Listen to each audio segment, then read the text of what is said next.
What's up, fans? How you doing? To another episode of In the Sand podcast. We try to change it up a little bit, try to come in different.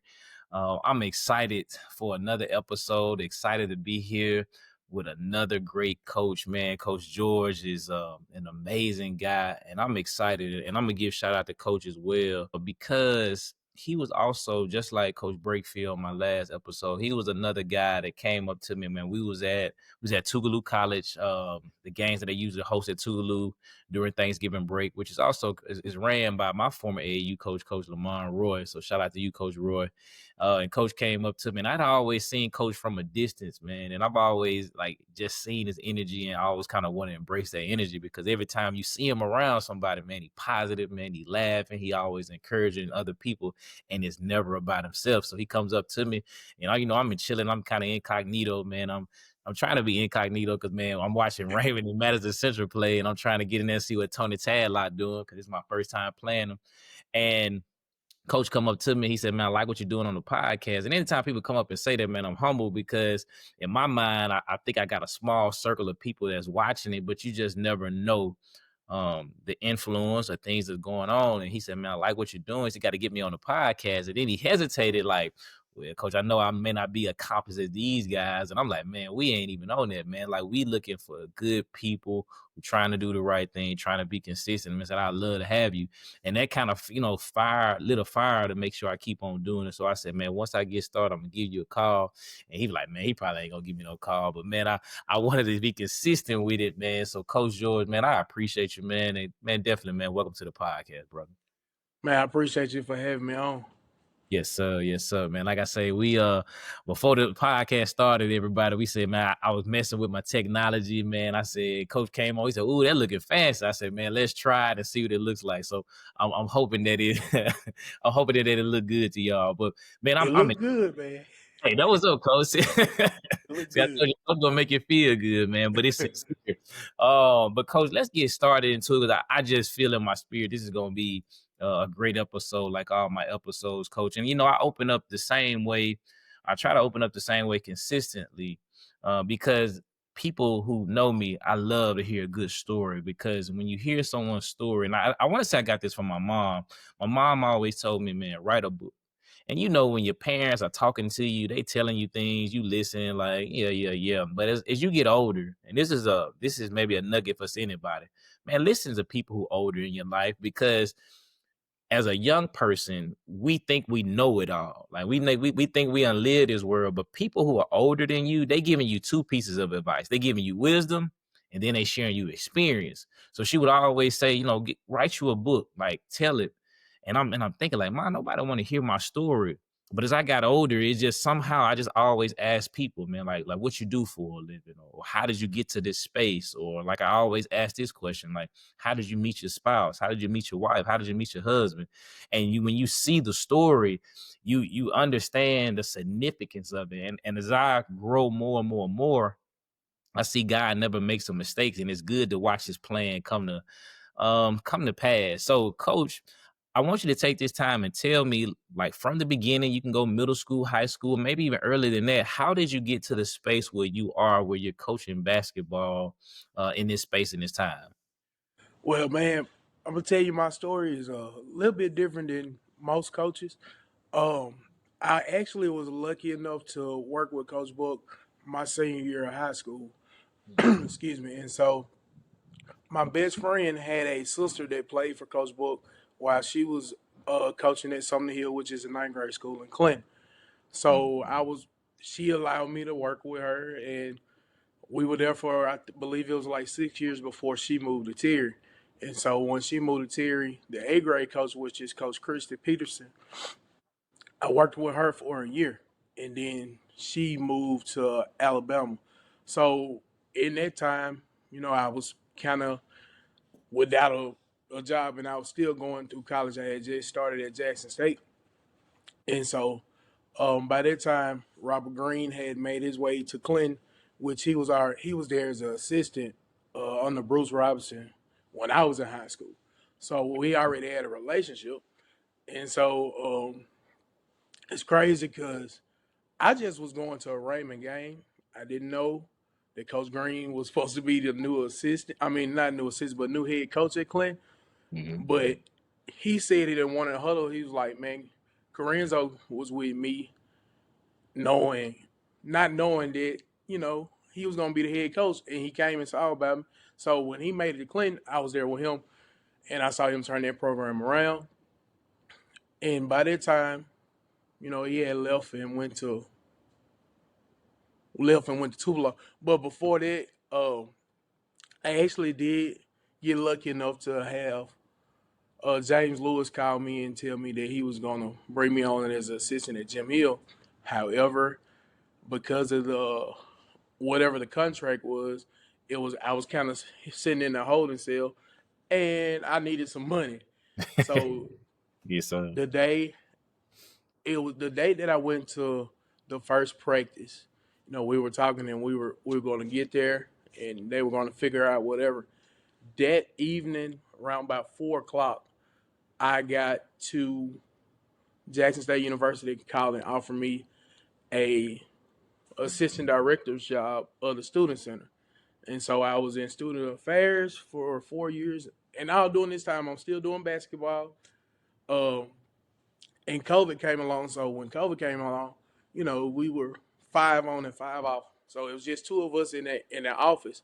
So my boss was allowing me 5 days on, 5 days off, and I go and work with Coach Green all day on those 5 days off.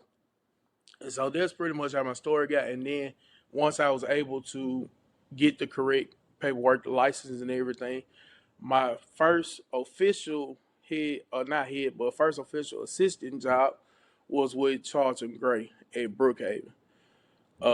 So I know it's not the normal path that everyone takes to get into coaching, but that's how mine was. I started out with Coach Book, and now I'm back with Coach Book. So I'm very grateful for my journey because it molded me into who I am today.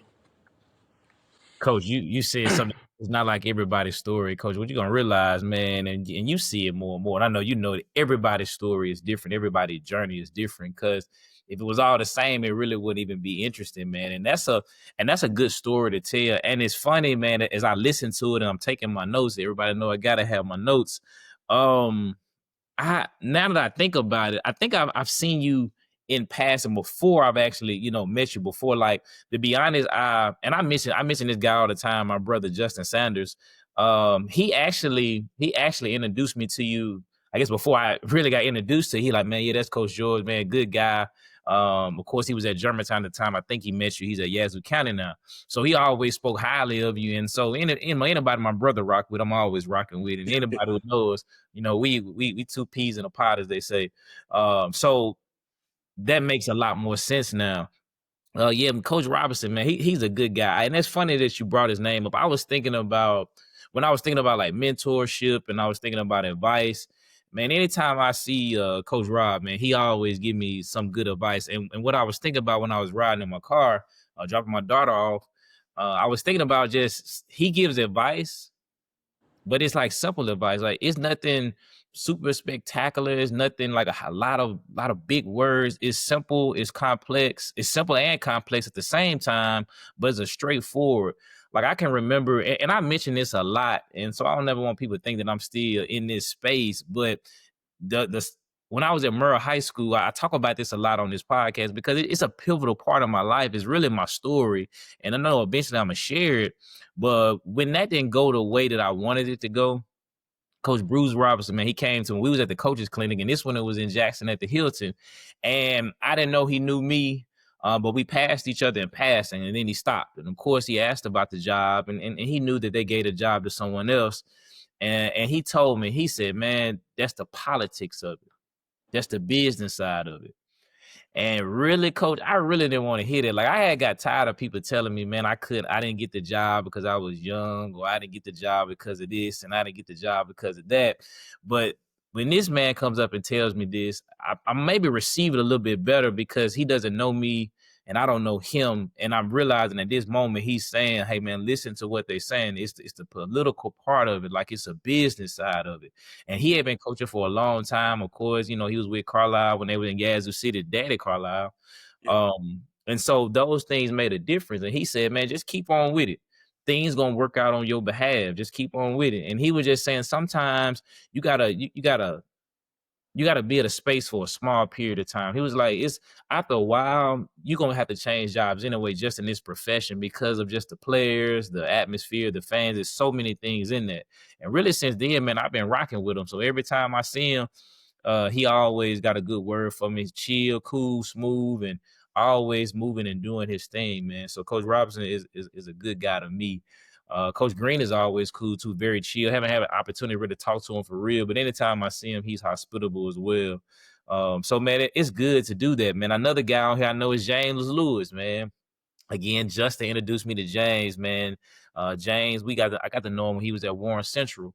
He did a lot of good work when he was with the Little Six, and of course, still doing good things as the AD. So, man, shout out to you, Coach Lewis.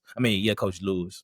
All right, Coach. So let me do this. Well, I had this question later on, but I kind of jump into it. You talked about Coach Buck, and I don't know Coach Buck personally, but I know a couple people that know her, and just in passing, they've always said good things about it. So, Coach, what makes Coach Buck special? Because obviously you had an opportunity to work with her in high school, and obviously where we are now, you still feel like that's a person that you still can learn and grow from. Coach, tell me a little bit about what makes Coach Buck the leader and the visionary that she is. Excuse me. Man, there's so much I can say about Coach Book. Um, for one, she didn't have to give me the chance to work with Yeah. them in ninth grade. Hmm. And so for her to give me that chance, and I was with her for that long, and then she moves on to become the head coach at Terry. And a year after probably a year or two after she got there, she called me back and was like, "I need you." Yeah. And so for her to think of me to come help her program, it means a lot. And so the first year we got there, I'm real big on relationships. Yeah. So Yeah.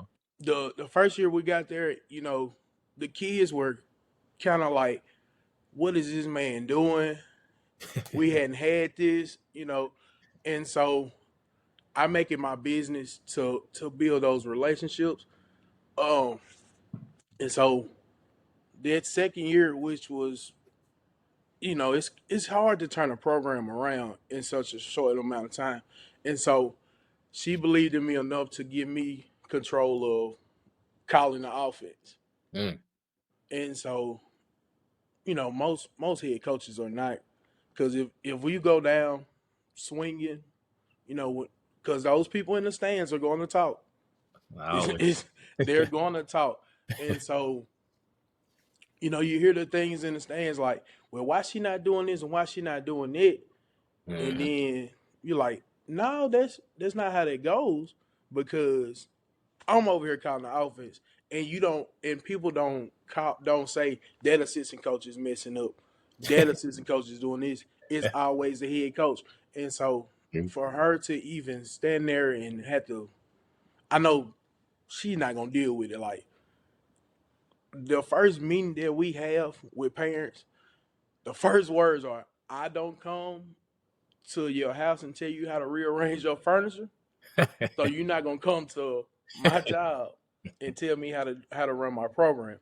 That's And true. so it's like she really just give us a lot of freeway to enhance the program, and it's a that's a big deal for It's, a young coach. yeah. So she is very instrumental in my growth. Mhm. And so I can't give enough credit to her for what she does for not only me, but our other two assistants. It's like, man, we are really a family, because as I'm sitting here doing this interview, we over here cracking jokes and talking. So we talk all year. Like there's no time where we're not.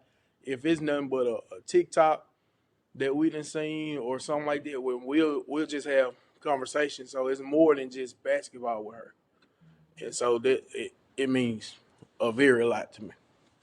Man, that was my next question, man. I'm glad you said it, man. Go ahead and talk about your other assistant coaches. Go ahead and shout the name out, man, and tell a little bit about them. I know one of them, but I don't want to leave the other person out, so I'm gonna let you introduce both of them, and so I stay out the way, won't get in no trouble, man. But talk to us about your other assistant coaches and why they're valuable to the program. Okay, so we have two other assistant coaches, which is Olivia Hughes Oh, she. and Jalen Lyons. Okay. Those are the other two, and I know Parker might get mad at me, but we working on Tim and Terrell too. So cause I had to say it's different.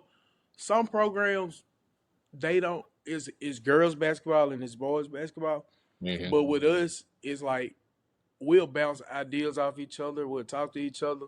We'll Mhm. go eat together, and so that basketball it brings us there. But we're more so of a family.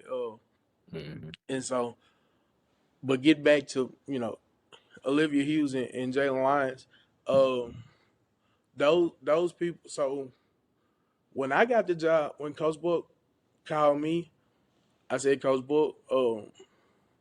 At the time, I was like, well, Hughes is in Clinton, and I think she really want to get out. And I had no idea that she had actually was planning on moving to Texas until she told us. And she was like, she had prayed to the Lord, what were her next moves. And by the time she got done with the prayer, I was calling. Amen. And so I get prayers answered. Quick and And like I said, Jalen actually was the best friend that I was talking about that his sister was on the ninth grade team with Coach Book. So me and Jalen been friends since seventh grade. And so if you see one of us, you normally see all of us. early. So we try to build that family relationship, and it carries over to the kids. Mhm. Man, I think that's important, Coach. That's I don't know where I want to go with this. Mm. I think that's important because working with the girls program and then working with the boys program when I was at Pisgah, because I was a head coach of both, I was able to see the importance when two programs work together. Now I know that's not normal for most programs because you have two different head coaches. And so when I got to a school when I was no longer both boys and girls head coach, it felt a little bit different when the girls were doing something a little different and the boys were doing something different, because for 6 years at Pisgah, it was a straight line. Now there's some pros and cons with that. I probably may have not ordered the right thing for the girls, or I may have ordered something kind of cutesy for the boys, just trying to merge them both together, because you do have to run them together, but they are a separate entity. But I enjoyed that. I've been at Richland 4 years. My first year, I was there to work with Coach Strong and had a great relationship with her. But it was cut short because she took a job at Forest. So now, like, man, the first time I'm actually get to work with someone else that coaches another team. As soon as so I get there, she transitions on to another spot. So Coach Jasmine Church, she comes in and takes the job. And so I don't know much about Coach Church. So of course, we have a friend that's kind of a common connector with us with Coach Candace Foster. And so I knew that Coach Church was going to be good people. And she's so vital to what we do at Richland. Like, she does a lot of different things behind the scenes. And what I do appreciate with Coach Strong, she did the same thing. So I'm speaking more on Coach Church because I worked with her these going on 3 years. She does a lot to help us out on both sides. She just don't care about her kids alone. She care about, my kids. She cares about my well-being. She checks in with my wife. She checks in with my daughter. I do the same thing. Of course, man, everybody know Terry Church, man, as they always say, take him to church when he played at Lanier.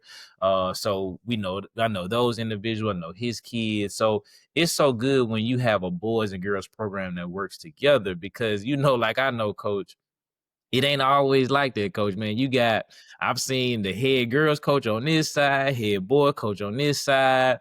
Man, they walk past each other. They won't speak. It's a conflict, and it makes it uncomfortable because, and I tell people this all the time because people are like, man, let's do boys only stuff and girls only stuff. And I say, yeah, there's a time for that. But a lot of times we doing the same things. We playing on the same game nights. So we gonna need a collection of both fans. We most of the time we split in the concession stand or working the concession stand together, and we have the same sport. It's basketball. Yeah, it's girls basketball, it's boys basketball, but it's together. And I just think you can do so much more when you can merge together. So any coaches out there listening, I know it's easier said than done, man.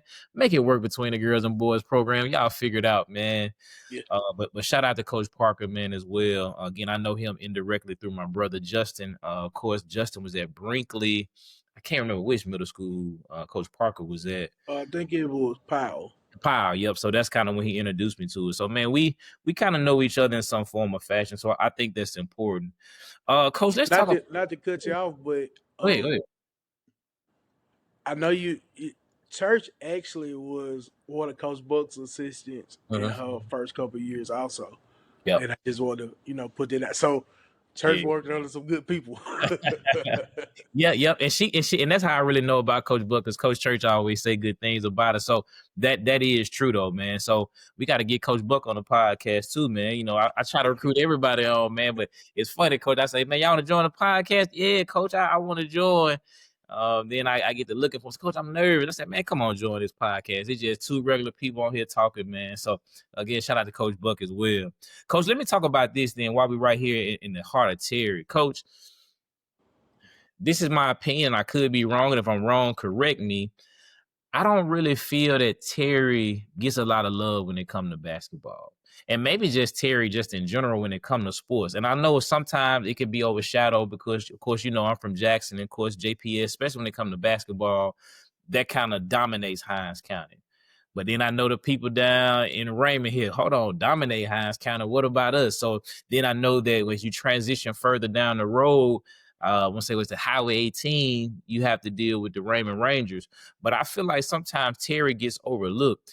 My first introduction to Terry, when I was at Germantown, we used to play Terry regularly. And that was kind of my first time kind of going to Terry, getting familiar with Terry. Like I've always I knew what Terry was. When I was in high school, we played in a classic or a tournament or a shootout at Terry High School. And so I was very familiar with it.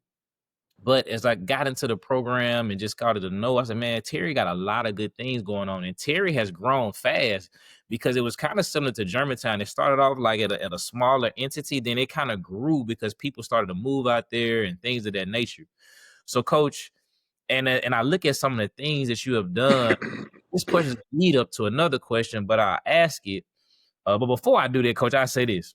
Now, this is one thing they did give me about Terry. So we got a JV game at 5:00, and you probably know where I'm going with this. So, Coach, we pull up to the school, and Coach, no lie, we pull up in the parking lot. And I'm like, man, it's a lot of people out here for a JV game. So they must think Raymond playing tonight because, man, it's packed in the parking lot. And so I'm looking, I'm like, man, there's a lot of cars out here, a lot of buses. And they said, Coach, we don't get out till later on. So, we like to get to the game early. And I was like, man, I didn't realize, Terry, y'all got out there late. So, man, we pull up to the parking lot. Someone intimidated. We said, man, it's about to be a packed gym. But, of course, y'all get out a little bit later, than normal schools. So that was kind of interesting to me. I was like, man, hey, Terry get out kind of late. But it just lets you know that everybody has a different set of schedules. So that always stood out to me. So I said, hey, man, you ain't got to be in no hurry to get to Terry. That parking lot going to be packed. So you might as well let them clear out first because ain't no sense of getting that too early.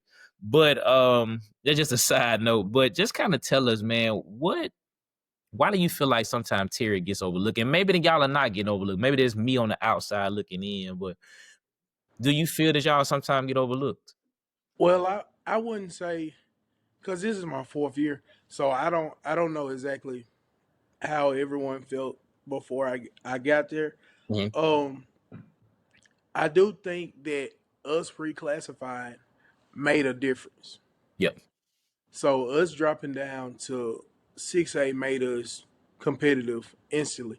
Whereas when we were in 7A, we were playing against the Brandon, the Northwest Rankin, Mhm. the Warren Central, and that was our district my first year there. So, and we made it. That year we were probably like only won 9 or 10 games, and so it was a different feeling Mhm. because you playing those people, and we end up making it to the district championship that year, only winning 9 games. So that was different. And of course we've changed the culture around there. Like I told you earlier, those relationships, um, they make a difference because that after that year, there has always been a senior class that took it upon themselves to say, Coach, we need to get in the gym. We're trying to win a gold ball. Mhm. And, and we've had that. That was just a cultural shock just from building relationships. Hey, you need to get in the gym. You look like hot garbage. But, another coach might not be able to say that, but because of the relationship. So I think when we move, that made us more competitive. That put more eyes on us. Yeah. Um, but like you say, we have a lot of talent. It's just other people see our talent, and if other people see your talent, they can. Hey, we got turf field, Yep. I do. we got 2 gyms, we got a brand new locker room, and all that type of stuff. And so, uh, they buy into it, and quite naturally, a kid wants to look good because Yeah. as Dion say, you look good, you feel good, you play good. Yep. So it's it's it's frustrating at times, and also it's also important that you get your feeder schools to get those kids to buy in early, Yep. That's and so we've gotten good pretty quickly, as I would say. So I it's kind of up and down as us being looked over. I think people are now noticing us because we've made that change. I mean, we lost students, but that puts us in 6A. I think that's important, Coach. That you said that even though things may not look like it from the outside, we're constantly moving forward and pushing the needle forward to represent Hinds County. And Coach, you're absolutely right. The facility upgrade for Hinds County is amazing. I get an opportunity now that I coach volleyball, or assist coach volleyball. I get a chance to go over to Terry pretty regularly now. Obviously because coaching them, we don't play each other in basketball, but to see the progress or the forward thinking of your administrators, like this is kind of the program that we need and we need to have. Because when you sitting there right off the highway, man, and you drive by Terry, like you think about it, and I'm assuming your administrators are thinking that way, like probably thousands of people pass it north and south each and every day. And you want people to look over that, man. What's that over there? Like, what's like you want to be able to present it. And when you pass Terry, man, you see that nice football field, man. You can see I think you see the baseball field, the softball field is something that you can see. You can see the school, you see the nice gymnasium you have, you see that bulldog on the side. So those things are branding things. Those are image like things that you have. And coach, like you said, man, I haven't seen the new gym with my own personal eyes. Of course, I've seen it on social media. We'll have an opportunity to better see it when we come over there to the Terry Bulldog Holiday Bash and try to let people know what the real Rangers look like instead of the other Rangers that y'all talking about. But no, I'm just kidding. But an opportunity to go over there and see it, man. And like you said, coach, y'all, I guess people say maybe the old gym look a lot better than some people main gym. So that's always a good thing, and they keep it up. Talk to me about this, coach. as I'm doing my homework and I'm doing my research and I'm just kind of, observing some things that y'all do, at Terry, especially with the girls program. And I focus on the last 2 years. And that's kind of the reason that I said it, because in the last 2 years, man, y'all had an amazing season. And like you say, maybe I missed it, but I just didn't see when I was looking at the numbers, man. I'm looking at 25-7 record, man. Of course, is that right? Y'all lost the championship in the show, but is that correct? Yes, sir.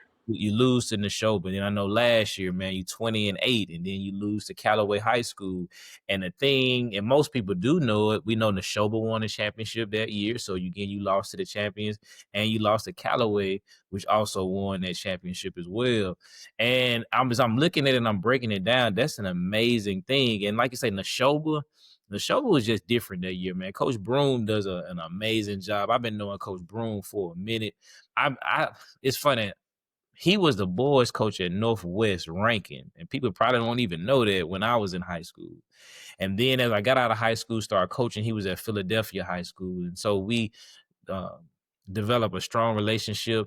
He would always give me pointers, give me advice, and now I can say when I was at Pisgah, he was at Philly. They were trying to get me to come to Philadelphia, but I felt like I had a good team at Pisgah coming back, girls, and I knew my boys were gonna be good. And he was like, "Man, coach, you come on down to Philadelphia with me." And it's funny. And Justin, he still bothers me with this. He was like, "Man, see, if you don't went to Philadelphia, you'd have been to Coliseum, because that following year, Philadelphia boy was in the Coliseum." And he always bothered me with that. And I don't think we got past the second round. So Coach Broom is a good guy, man. I borrow a lot of things that he does when it comes to discipline and things of that nature. But that Neshoba team was just different that year, Coach. Totally different.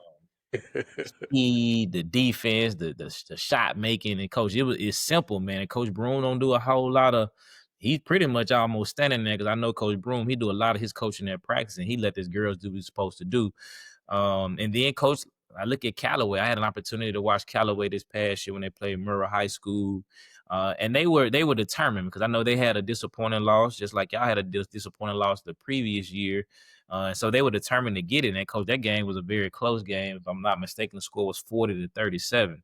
So when I was looking at that, man, I'm like, man, we got to start paying a lot more attention to what the girls of Terry are doing, because they right there in the midst of it. And I knew they were doing good, because Coach Church would tell them going down there to watch Terry and Coach Buck and see what they're doing when y'all was in the Coliseum. So, Coach, talk to me a little bit about that. I don't want to rip the Band-Aid off, man. I don't want to take you back down memory lane, because It's I fine. can imagine that's tough. But Coach, talk to me a little bit about both of those seasons and just leading up to it, because I've been to the Coliseum as a player, but not as a coach, and so kind of give us an avenue of. And I know this is a massive question, because they got so many moving parts. So however you address it is fine. But I just want to talk about those two seasons, and maybe some ups, maybe some downs with it. Just talk about the build up to getting to the Coliseum, the build up of being in the championship game, the build up of just playing, another inner city rival in Callaway. So again, coach, just give me a whole, just kind of give it to me all when it comes to just explaining it. And I kind of chime back in if something that I kind of want to hear again, but just kind of take us down that road. Okay, so the year that we made it to the championship game, like I told you earlier, those seniors bought in, and they were in the gym all summer, and Yeah, so I had to get to Coach Buck on scheduling. Coach Buck schedules every 7A team in the metro area. yeah. They're on the schedule, and Mhm. so we try to put our girls in the fire early, so when it comes time, um, we know what you're gonna do. And Mhm. so that first year we played Neshoba, when we made it to the championship game, we played Neshoba. We in the district, it was always us and West Jones, and Forest Hill ended up hosting district that year. And so you know you seeing West Jones in the district, and we right there, we tit for tat. They win at home, we win at home. So in our mind, okay, that's who we gonna have to go against. So we were preparing to go against West Jones, and they uh it happened where they end up losing to Forest Hill, and so everybody else we had taken care of. I think pretty. I wouldn't say easy, but it wasn't no Wes Jones type of game where they run and jump you from the start of the game to the end of the game. So we got there, and that time we ended up playing Hattiesburg. I believe we ended up playing Hattiesburg 4 times. So we were at Mississippi Gulf Coast, and I think we were probably up 2 at half. And my speech at the half was like, uh, Hattiesburg has thrown everything they can at you, and Mm. you're still up, but you're not executing until what our standard is. And so we I my it's probably I see it a lot. These first 4 minutes after half is going to determine how this game is going to go. So you need to put your best foot forward. And so we were blessed enough to make it to the semifinals against Sapanola, where most of everybody was talking about how we were going to match up with Callaway, but Callaway ended up. I think something happened up north that probably a ref got involved in the game or something, and it kind of threw them off theirs. Or Sapanola had the big, like two big girls that were dominant. Mm-hmm. They were super dominant, and so we end up against Sapanola, and we felt like because I tell anybody when you make it to that Coliseum, and I felt like I can say that because of the people that I had talked to. Like it was, and I know this might be out talk a little bit, but I can call Anthony Carlisle anytime and talk to him. He's gonna answer. And a lot of more coaches that I talked to that weekend, it was like, man, that Coliseum floor is different. Of Yeah. course, I had already been there with Coach Green on when he was in Clinton, and you see it when you sitting in those seats, man. That Coliseum is different because if you can't shoot, don't go out there trying to shoot all them three balls because you know most of the time when high school kids play, they're used to a wall behind them, Yep. and now it's just a goal in the middle of the air, and so those things matter, and I think that's how we end up making it to the championship game. Um, we had one of our guards go down who was. I felt like if she could have played, we probably would have played a little bit better against Neshoba. Now Neshoba was the real deal, um, Mm-hmm. and I know we came out. We did our normal stuff. We didn't change anything, and we was like, well, hey, if you can make all these shots in the Coliseum, then be it because that game was close until like the start of the fourth, and they hit like two or three threes back to back, and that was the end of it. Because we stayed in our 2-3 because we were super long. Like uh, any coach you ask is like, man, how are we gonna get around this zone? And so we had 5'11", 6'1". We had Madison in the middle. She was 6'3", 6'4". Tanaya Watts, which she she was a bruiser. She might not been as tall as those other girls, but she was gonna bang, bang, bang. And so I left practice a many days. Like man, my thighs hurt because she didn't bang me. And those girls had the mentality of we don't stop, and Mm-hmm. they were holding each other accountable. So that first year was amazing. Of course, we didn't have the pressure on us at all because nobody expected Terry to be there. So we were you know we was just winning. Yeah. We had no pressure. We looked at the standings in the state, and that year we finished second in the state. The rankings came out, and we were still like number 3 in 6A, but we were in the championship game, which I didn't understand. But then I later on was like, these people ranking people hadn't even watched the game before coming to the Coliseum. So that was year one. Um, this past year, I know I heard Sutton said a couple of times she's like it's gonna be us and Terry, and we thought, okay, we just want to get back to the big house. Like let's get there and then let the chips fall where they may. We weren't expecting to see Sutton that semifinal game. We weren't expecting to see Callaway that semifinal game, and it has so happened. West Jones beat us to death.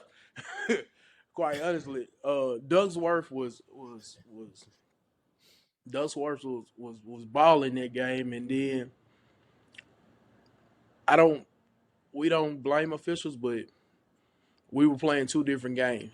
So where they were able to be super physical, we kind of because our thing was if you get beat, don't go down there and foul. You got a 6'3" person behind you that's gonna send it to the stands, and so those things that were normal blocks were being called fouls, and it just changes the whole game. It does. So that's why we end up seeing Callaway. We that game we kind of missed bunnies that we normally make coming out of half. Like I said, the first 4 minutes we had actually we ran a set where we get Madison the backside lob, and the one she normally makes.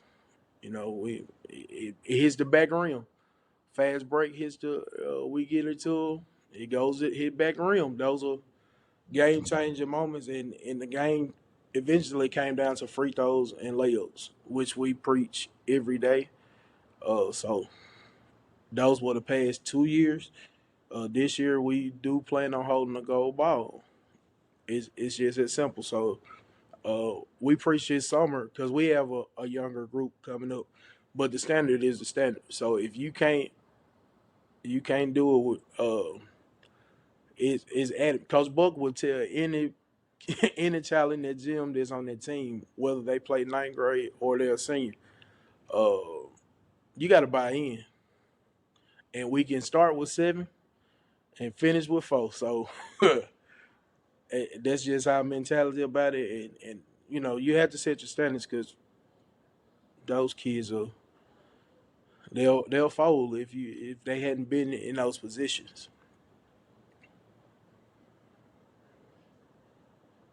I hope that answered everything. Yeah, you did, man. I'm sitting here thinking about a lot of different stuff, but and that did. But here's something that, and of course, I know y'all won't talk about it. I know Coach Buck won't talk about it. As I was looking at the scores from this past year, and I'm a defensive guy, Coach. I looked at your schedule and I'm looking at my notes. There were at least 15 games where the team that y'all was playing didn't score over 30 points. I'm gonna say it again because I don't think people heard. I said there's at least 15 games that y'all participated in where your opponent didn't score more than 30 points. And those things to me are the things that stick out to me. And that's why I communicate with people before you are critical of any coach or before you try to come to the game and give your game or play by play analysis.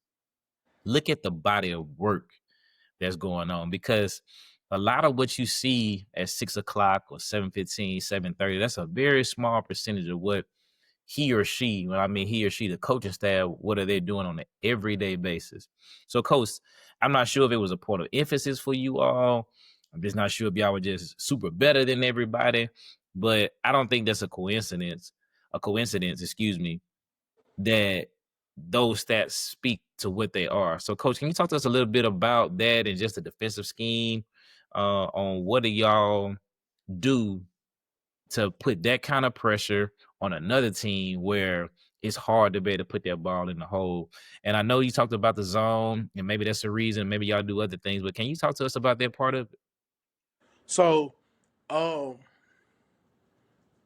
a lot of what we do, well, a lot of what I say, comes from other coaches that I've been under, and so, and even Tadlock this past year, he said it at the clinic last week.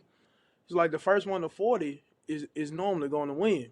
So our mentality is we don't want to give up over 8 points a quarter, and so that's the way we look at it. That's what we instill, and Coach Buck will tell you that we have to put pressure on these teams the way that they put it on us. And so, although we're in the zone, we're going to be super aggressive every time. So that's how we, because nothing is changed. Like we might jump at you in the 2-3. We might trap you in the corners or something like that. It's basic stuff, but you have to do the basic things well. And so I believe that's how we were able to, you know, hold those teams under 30 some points. Simply because that we're preaching that we don't want to give up over 40, and almost every quarter. Because I asked Coach Lyons, I said, Coach, will we give up this quarter? And so Coach Buck says her spiel, and then I come back, hey, we gave up too many points that quarter. Fix it. And so that's all it is. And like I said, the the zone deters a lot of people from just running down in there because we're 6'5", 9", all the way to 6'4", 6'3" across the board. So in a normal zone, you got somebody that's smaller, you're you're more inclined to take those shots. But if I can close out pretty quickly on you, then you don't get those shots. Coach, what I'm actually doing is I'm trying to pull something up that I saw as a game that I was watching, but I'm also keeping note on what you're saying. That's something that I try to do too. We try to set a number, and it's our goal. If we keep such and such to under X amount of points, we're going to be successful. Our record wasn't as good this year, but I tried to get my guys to see, and they didn't even believe it, coach. Like, this is another story for another day. But I told my guys that we could be one of the better defensive teams. And I said in the country, because I was looking at our scores and I was looking at if we could do the particular things that we do well, then we could be successful. Of course, for some reason they thought, nah, coach, we can't do that. But when we sat down and broke those numbers down and we showed like if we can keep them under this points, these amount of points, then we can be successful. And we went down and we looked at everybody's scoring chart and we took it down and we averaged it and we said, this is a number we got to beat. And when we did that on a consistent basis, we could do it. But we have so much more space and opportunity to grow as a team. But that is so true. So I like that. I like that part of it, coach. And I'm gonna definitely keep my eye on and just look at the excelling defensive part that you have. Coach, sometime in the season, I'm gonna get you out of here, Coach. I wanted to talk about this. I was, me, anybody knows I'm always watching basketball. I'm always looking at things, and I was on YouTube and I saw a game, and I'm gonna share my screen. I kind of want you to walk through this. It was when y'all played Forest Hill, and I'm not sure what year this was, and we're gonna put it up. And it was like the longest, maybe 2 or 3 seconds, man. I'm sitting here watching this game, and I'm like, man, why is this going on? And I'm looking at it, coach, and I'm supposed to be doing something else, but I'm so locked into this game. It's so pretty cool of how the game ended. So, coach, I'm gonna share this screen. I think it's gonna give our fans some perspective, give them a different flavor. And I kind of just want you to walk through the scenario because I remember one time in the play, and I'm gonna show this, man, they hit a shot and coach it did like this. And I saw Coach Book. I think she ran on the floor till the end of the bench. It was just so much going on. But I want to get your perspective of it. So I'm gonna try to share my screen. All right, Coach. So man, I found the film. So I'm excited, Coach. Again, like I said, man, I was at work, man, getting ready for a game or getting ready for practice or on my planning period, one of the two. I'm watching it. And I'm like, man, this is a crazy game, Coach. So I'm gonna let it play, man. I want you to just kind of just walk us through and just tell us kind of what was going on. Just kind of give us a play by play and just experience it because this is an amazing game. So I'm gonna let it play, but just kind of talk to us with it. Hold on, coach. Let me hit play on it real quick. Before you Uh, started, can I give you the background? Let me give yeah, you the please, story. please do. Yeah, yeah, we need it. We need it. All right, so um, at this time, by this time in the game, the people at the table had forgot that they were running the clock. I did notice that. And so they were into the game. Like it had started way before we got to these last 2 seconds. They had started messing up so bad on the clock uh that we were we were on them like two back pockets. I Uh saw. so that's how we got right here. Coach Bro drew up the stack. Of course we needed the three. So our best 3-point shooter in those type of situations has always been Marlia Myers, which you're going to see her hit the shot. So we drew up a basic stack. I and what she didn't get is like scramble. Just get the ball and try to get it up. So you can hit the thing. Goody. You got Harmony that can take this shot. Malia Young can take this shot. Who else we got? Branson. Can't forget Myers. Myers been She's been the lights shot out. shooter today. All right, Terry's got about 4 girls that can take and make this shot, and all 4 of them are on the floor. I think they put like 1 second back. 41-26 right Here we now. go.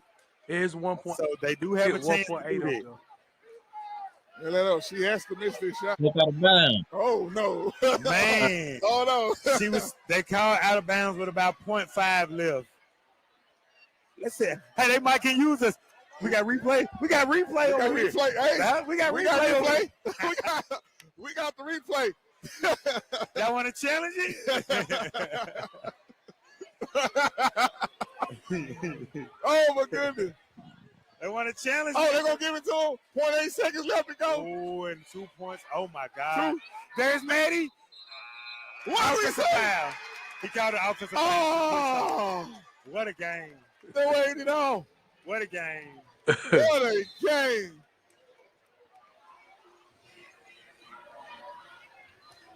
What a game. That is the ball game. Forest Hill Patriots Not yet. with the win, 54 to 52. No, they look there for the Player of the game, Jackson. Resource player of the game, Kaylila Stovall, number 5. She walked the ball up the court. She did it. She did everything she could. That second half, especially that fourth quarter, was all hers. Okay, I think they Put some more time on that thing. They called the offensive foul, so they're going to just take it out. Forest Hill ball. Oh, well, they're going. I'm tired. I'm really not sure what's going on. Let's see if I can get. Hey, Mr. Rel. Let's see if we can get We got to ask going questions. Hey, man, this part is funny. I've never heard that part. I just. Hey, Mr. Rel, what we got, Mr. Rel? Oh, what's going on? Oh, 0.8. Oh, my goodness. They called time. They had a timeout. Oh, God. They called it. Terry called a time. Okay, folks at home. Terry called a timeout before the offensive foul was called. They didn't give it to him. They gave the offensive foul. Nobody touched it. There's some more Nobody time. touched it. Nobody touch it. Nobody touched it. Cut the music. Cut the music. Nobody touched Oh, it. my gosh. Nobody touched it. It's Terry basketball. Lord. Nobody touched it. It's Terry basketball. Wow. And they don't want to go home. I love the gym. We all love the gym. Let's go. Let's stay and keep watching basketball, baby. Let's go. Hey, they're going to try to get this. They're going to try to get this. You better face guard Madison Jones. Yes. That's what it is. Because she can jump. Face guard and she's long. Madison and they Jones. will throw it high. Get on the inside of them. He telling the Get right. on the inside of them. He telling the right. Oh, she didn't catch it. No. No. He counted it. No. He counted There's it. no way. There's no way. There's no way she could bobble the ball and get it off in 0.8 seconds. It's no way. Oh, my There's goodness. no way possible. Oh, my goodness. Coach Moore. It's no way possible. Set. There's no way possible. There's no way possible. Is he counting the basket? Basket good. Hey, we got extra basketball, baby. Basket good. Basket good, Maddie Jones. How in the world did she get that off with the ball in the basketball? Hey, 0.8 seconds. It's all about the clock. If they don't start that clock in time, the clock's been an issue all night. Oh, my goodness. The referee can only go by the timing of the clock. If they don't start the clock on time. They did wrong for that. Oh, sorry, my man. Okay, so I don't know. I forgot. Okay. It's tough. It's tough. And that was Myers, who's trying to steal player of the game honors from Stovall right now. Because, oh my God. Goodness. We got overtime, or do we not? We have bonus basketball. Man. I got the official word from the ref. He walked to the table. He gave me the nod. So, Coach, man, that was a crazy game, man. So, is it game in overtime now? Yeah. Okay. Well, we might have to go back and watch because how did the game end? Wasn't the game close towards the end, or did y'all run away and we ended up pulling off? Yeah. Okay. Yeah. So, man, I was watching it. I'm watching it, man, just having a good time. Just, man, looking at it. I'm just in unbelief about what's going on. Coach, kind of talk to us about that moment. I wanted us to do a play-by-play, but it was hard to switch back and forth through the screen without messing up with a good flow to let our fans see it. But, Coach, just talk about that moment real quick before we go to some basketball questions and get you out of here. Man, so as you saw at the beginning, Coach Buck had drew the stack, and they fouled us, which, like the commentator said, that's a good foul. I don't know if he was telling them to do that, but that's a smart play. Yeah. And so we come right back and try to get Madison the ball because, of course, she's the tallest and she's been making that little touch shot. But they played us so hard that game. And I think the people at the clock kind of messed the game up simply because they had been messing up before the end of the game. They weren't keeping up with team fouls. They gave too many fouls to some people, and so it ended up being a miss. And we were just blessed enough to win that game. As you saw, like even when her nickname we call her Noodle, even when Noodle shot it, it was like, did I just hit it? Okay, let's just walk off. But her best friend is under the rim, jumping for joy. Yeah. Like, so we knew that we could, because her demeanor during the game, any game we played, it was a never, I'm doing bad, so I'm going to suck in my feelings or whatever. Like, you really couldn't read her. And her and Malia are the hardest people to read while they're playing because they don't show any type of emotions. But we knew that if we wanted to get that three ball off, it was either going to her or Malia because Malia was having a heck of a game that game too. So that's how we got there and went to overtime. Everybody leg tired, but we run the town of tears, so we got a little more juice. So that's how that was. Man, I missed that game. I would have loved to see that game in person, but just good to see, man. So Coach, as we begin to wrap up, man, I want to get to some basketball questions, pick your brain about that, give you the final shot, and then allow us to kind of, shut it down for the day. But Coach, let's talk about this. I'm gonna hit you with the famous question that we always ask every guest.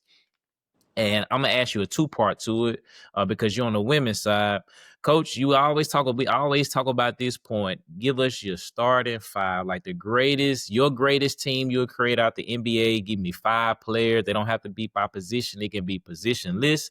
And then also, too, Coach, you're gonna do something extra for us because you coach women's basketball. I want you to give me your all-time starting 5 on the ladies' side as well. So again, Coach, let us hear it, man. We always ask this question because it always draws a lot of good conversation, a lot of good debate.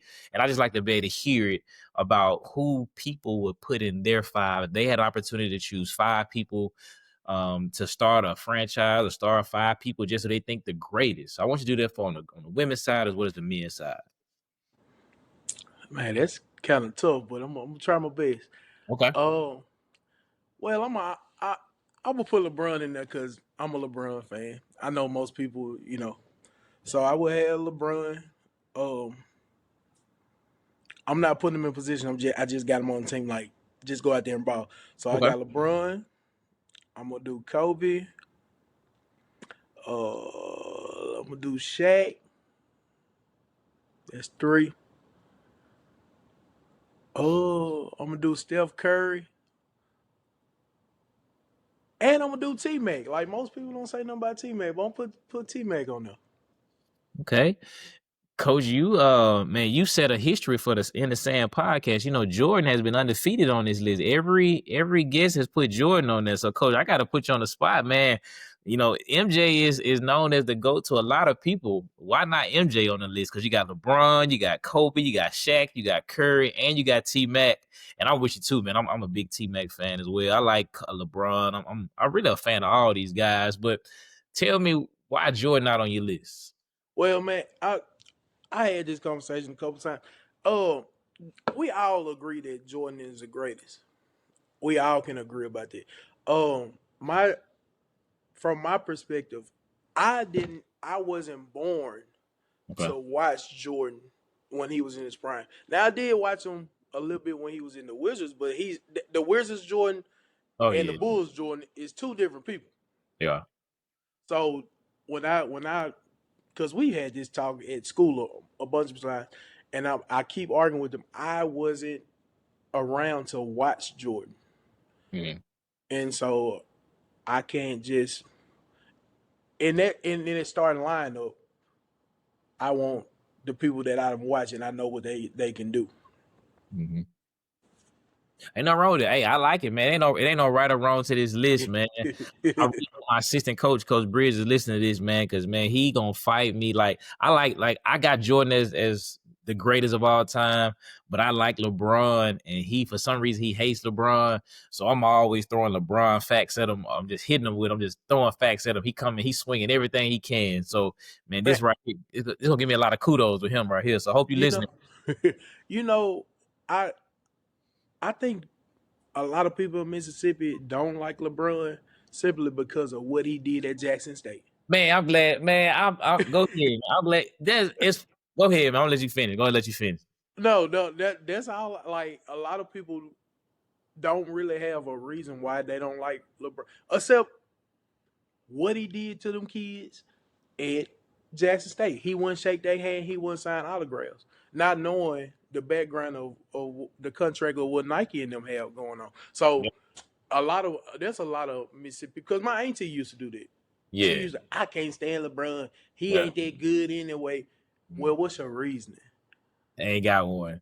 He did them kids wrong. We talking about what's on the floor. Like what is he doing on the floor? Yeah, Coach, it's funny you say that, and maybe you could get more perspective. But here's my perspective with it. And Coach, this is well, I'm not gonna say that because somebody may get offended. Coach, this is something that most people don't understand about their day. All right. I'm speaking my perspective, and I know a little bit of it, and you may know more background, and somebody else can know more background. And I tell people this all the time: before you judge anybody, you got to get both sides of the story. And sometimes it's three sides of the story: is your side, my side, and it's the truth. There was a basketball camp sponsored by Mo Williams. Correct. The basketball camp was Mo Williams. On the flyer, it says special guest LeBron James. It didn't give details about if he was gonna take photos, do autographs. It said he making a spotlight appearance. So what most people don't know about that day, Coach, is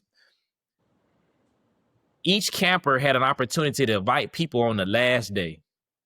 So my cousin was at the camp. He invited Justin and I to the camp. So man, we hyped because we get an opportunity to see LeBron James. So it's just for the campers. But Coach, when we get there, Coach, it's people sliding in through the back door, people opening the door. So when you walk into the gym, Coach, it's a lot of people there because everybody know LeBron James is in the building. So LeBron come out. So man, we like everybody stoked and hyped because man, we got LeBron James in the building. So he go through some things, get some dunks, etc. He make one dunk and then he run and take off. And so everybody mad and like, oh no, why this, that, and the third. And what most people don't realize is, like you said, what was the deal? Was it set up for him to do that? Did he have to go catch a plane? Was it on schedule? Because what some people don't know, and I found this out, there were some kids that got autographs because it was set up like that previous to it. He met with some kids in the back because it was set up like that. Even like a person that I know, his son was a part of it. And his son felt bad because the other kids didn't get that opportunity. So people started to hate LeBron. So, oh, he did them kids wrong. He did this, that, and the third. And maybe he could have done something different. Maybe. But what people don't know is it wasn't set up like that. If you go back and look at it, like Mo Williams had been doing that camp for years. That was the biggest, like he always brought NBA players, but that was the biggest NBA player that has ever come through the spot. And then especially to be where we were. And when LeBron James is in the midst of it, man, it's probably like 300, 400, 500 people around the guy. So I tell people this all the time. You don't know if he had anxiety. You don't know if he felt secure, because in that setting, man, everybody, it was so many people in the gym. It almost felt like an and one Rucker or even a Rucker game. It was so many people around. So I always give people, I'm like, man, we got to get off there. Like, you right, man, that happened so long ago. People still talk about that. But man, what's your feel for? But I'm gonna get off that, man. But I'm like, man, y'all gotta let that go, man. Y'all gotta let that one go. Now, so I wasn't there to know exactly what went on, but I mean, I've been in events where, if the flyer says this, that's what I'm gonna do. Like, I ain't know. It just said he was showing up, and it Yep. say autographs and all that type of stuff. Now, whatever the conversation was between him and Mo, that's what they agreed on. Yep. Now, there probably could have, like you said, he probably could have handled it better. But we don't know exactly what the deal was. Mm-hmm. Yeah, I totally agree, man. So Coach Mo Williams, man, come through the spot, man, come through the podcast, man, clear it up. LeBron James, man, come on the podcast, man, and clear it up, man, because man, Coach George and Coach Sanders, man, we defending you, man. But it'd be good, to drop by In the Sand podcast, man. We got plenty of room for, King James. But I'm glad you said that, Coach. Now what about the women, Coach? What about the women? What's your five with the women? Oh, let me see. Candace Parker, Lisa Leslie. I'm gonna go ahead and put Caitlin Clark on there.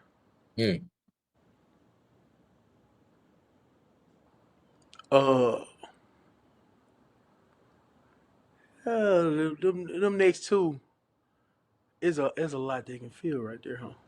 It is. Can't go wrong. I'm gonna put Skylar Diggins and Maya Moore. Coach, that's not a bad list, man, at all, man. Man, to put Maya Moore, Skylar, Caitlin, Leslie, CP3, Candace Parker.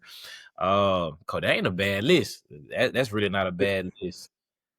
Carlisle don't mess with me. They say I can't evaluate talent, but I did a good list then.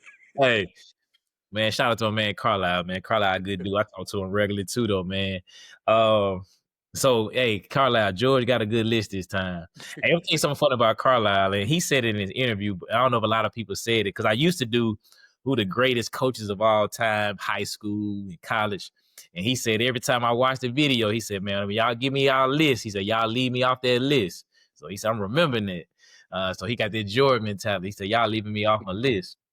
So I ain't gonna throw that question to you this time, Coach, but Carlisle a good dude.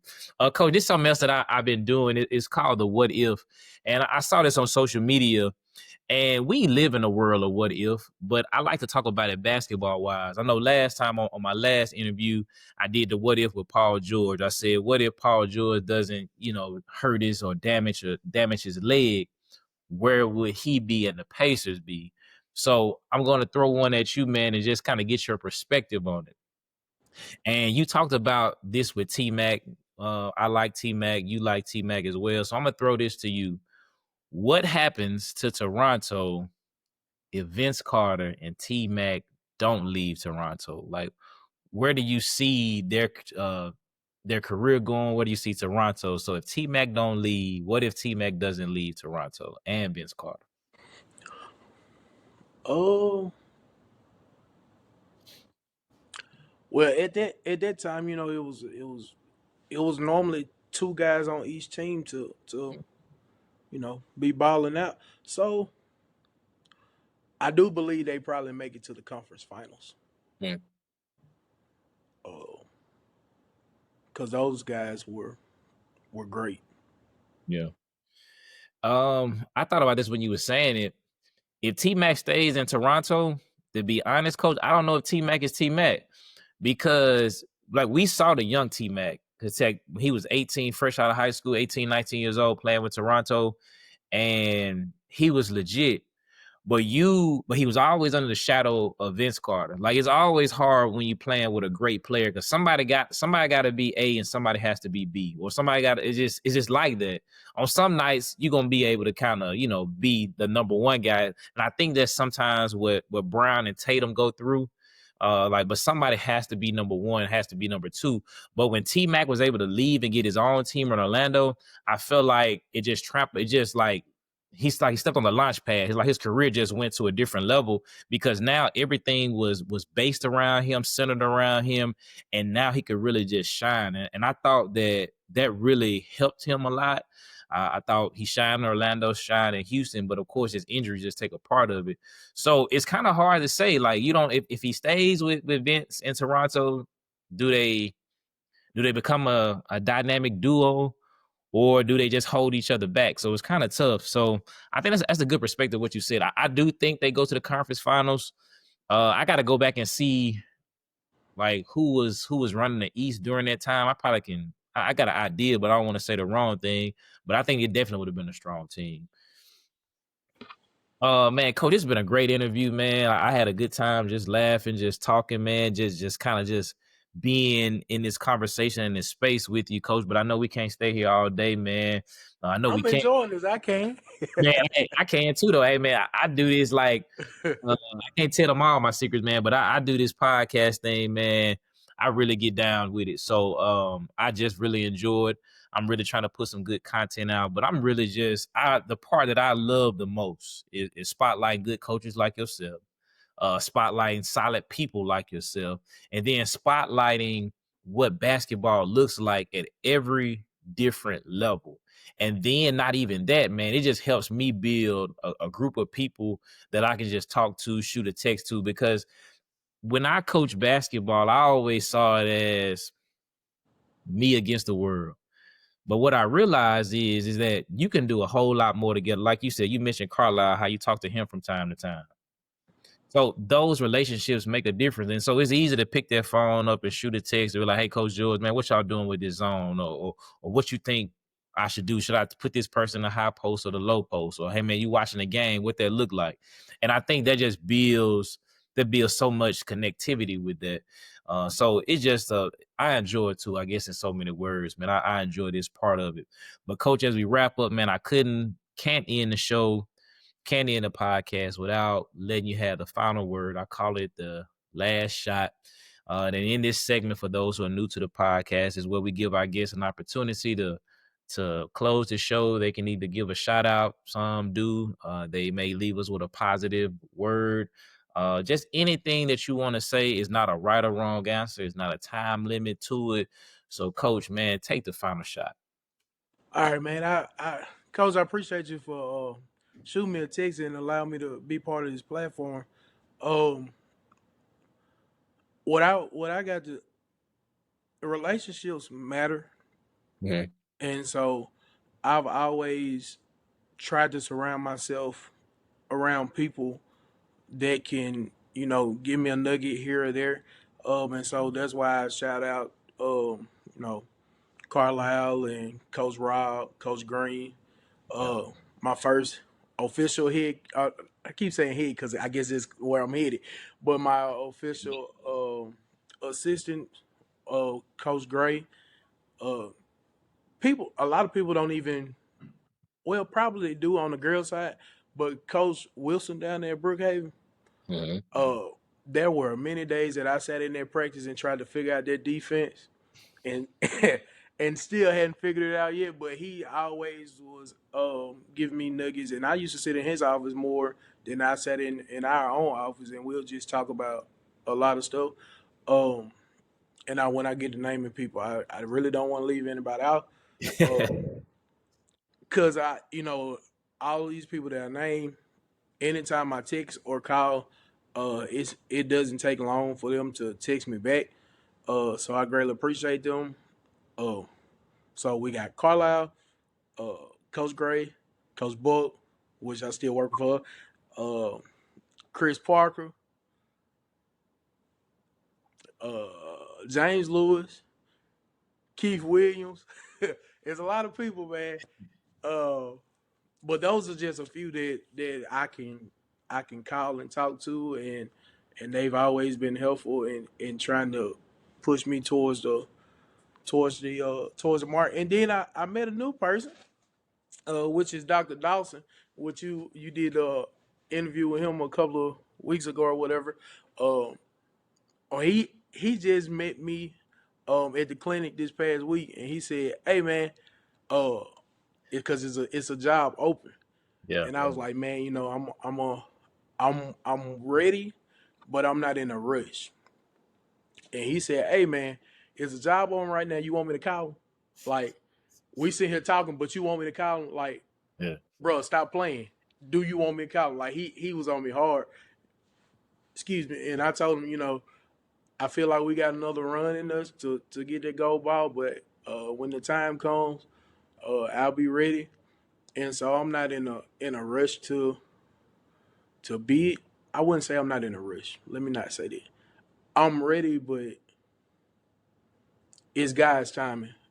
So my plans are not His plans, and so as they say in the church, you want to make God laugh is tell Him what you gonna do in this time, and then you see what really happens. So I am grateful for my journey. Like I say, it's been twists and turns, starting from 2012 when I graduated high school until now. But I'm definitely grateful for it. And to anybody watching the podcast, young coaches, I am a young coach, but um, just stay with it. Sometimes it can be rough, cause God knows I wanted to just give up and just be like, hey, I'll be assistant director at Jackson State until it's time. But I also had a boss that knew what I was trying to get to, and so she always encouraged me and helped me in more ways than none. So I think that's all I got. Man, coach, that's a good word, man. And you named a lot of people out there, man. And all those people, only two of them people been on the podcast. So that mean the rest of y'all, I know Coach George gonna share the podcast with you. He gonna tell you to look at it, watch it. So man, you like they say, I ain't hard to find, man. Y'all come on and join the podcast. Let us learn from you. Yeah, man, Dawson, man, he's my guy, man. That's my guy, man, and he's gonna look out for you. I'm excited what him and Carlisle are gonna do at Starkville. I'm excited that he's back on the sideline coaching, and man, he's another young guy that I seen grow up. A guy, man, that's crazy is I was his coach, man, but I also look up to him as well. And because he's doing a lot of things, man, good family man, Dr. Dawson, assistant principal. So, man, you around some good company, man. And so it's good that I can even recognize some of the people that know you. So, man, I think we even more intertwined. As we wrap up, again, I added this segment as I added this segment as well, because like I've heard before, if you don't keep changing and keep adding, man, before you know it, you're going to get ran out of any business that you in. So I've been adding this part of it, and this means something to me. And it's kind of more of on the spiritual side. But what I try to do is I listen to the interview, I listen to the person who I am interviewing, and then I try to find something that relates to them, or I feel like it ties it all together. And so the first thing I thought about was joy. Again, when I see Coach George, I think about joy. And it says joy is not something we manufacture on our own, but it's a fruit of the spirit. And so I really feel like that Coach got that fruit of the spirit of joy. But I'm gonna read the whole verse. It say Galatians 5:22 and 23 is, but the fruit of the spirit is love, joy, peace, patience, kindness, goodness, faithfulness, gentleness, self-control. Against such things there is no law. I'm gonna read it again just in case somebody didn't hear it. It said, but the fruit of the spirit is love, joy, peace, patience, kindness, goodness, faithfulness, gentleness, and self-control. Against such things there is no law. So, man, if we can practice these daily, I think it'll make our world a whole lot better place. I say this all the time, man. Even Coach George, man, support Terry High School, support the Lady Bulldogs. See what they need. Prayer is always good. Conversation is always good. But that, some financial support looks good too. Gatorade tastes good. Them Chick-fil-A boxes are good. So, man, see where you can help out at Terry, man. Do it for me, as I always say. You may not support me directly in the Sand podcast, but, man, support these coaches. They doing a hard job. They doing good work. And so I'm just thankful for it. As always, I always say, be nice, be kind to someone. And we definitely going to see you on the next episode. Y'all have a good day.